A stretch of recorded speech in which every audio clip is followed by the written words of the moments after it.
Hi guys, and welcome to Brave Dog Training Online. Have you always wanted your dog to wait until you put something to search for him somewhere? So have you ever wanted your dog to stay? Today we're gonna teach a stay. So this is a neat little trick, and without further ado, enjoy. We give our hand signal to our dog and immediately mark and reward for staying. We do not make it too difficult so that our dog really cannot make any mistakes. He just stays where he is and he immediately gets a reward for that. Step number 2. We move a little bit backwards, but not a whole step yet, because again, we don't want our dogs to make any mistakes. So we make it as easy as possible for them. And if that works really good, we can do step number 3 and actually move a step backward. And if that works as perfectly as with Sammy here, we can vary our movements a little bit. Only do as much as you're sure your dog will be able to successfully stay with, and only make one thing harder. So you can either increase the distance you walk away, or you can change your movement.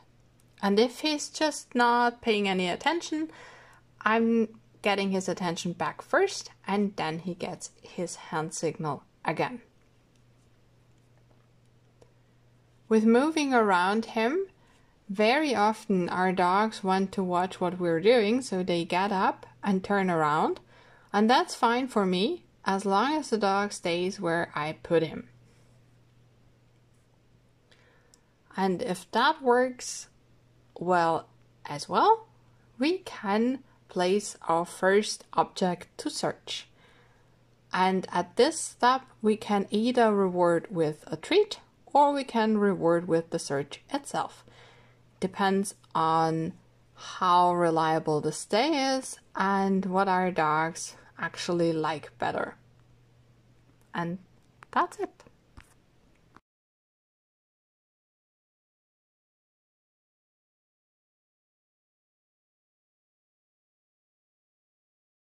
Alright, so you have seen that I don't tell Sammy to sit.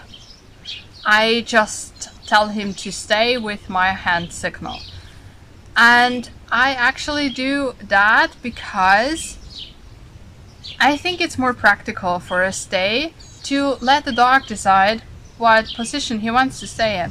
Because if I want to use it for search game, and this is my primary use for this, on some days my dog might not want to sit down or lie down because he doesn't feel comfortable on a wet ground or on a pavement or in the grass or whatever.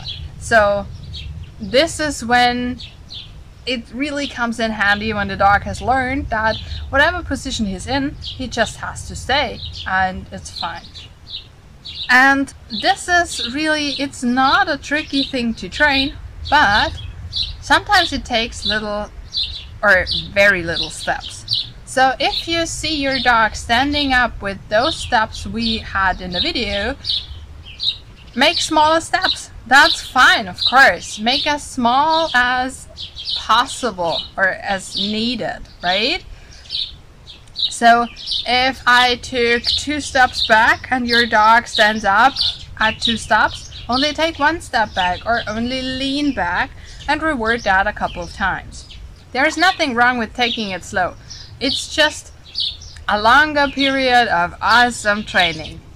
Keep it short though, keep every training session short, and that way you will have a lot of fun with your search games and with your dog just waiting for you to present him with something nice. And a little warning at the end, a stay is no substitution for home alone training, because there are 2 ways this can go, right? If you tell your dog to stay and you leave your house, you can either have a dog who stands up then you're destroying your stay. Or you can have a dog who is really trying to do everything right and stays where he is for 5 hours. Who wants to stay in the same spot for 5 hours? It's just not practical. So while this is a good exercise to teach your dog that it's fine when you go away a little bit, it's not a substitution for home alone training. And if you need your dog to be comfortable while home alone, go to the description, click the link, and just take a look at the course. In there is everything you need for your dog to be comfortable while home alone. And now, have a lot of fun searching. Bye!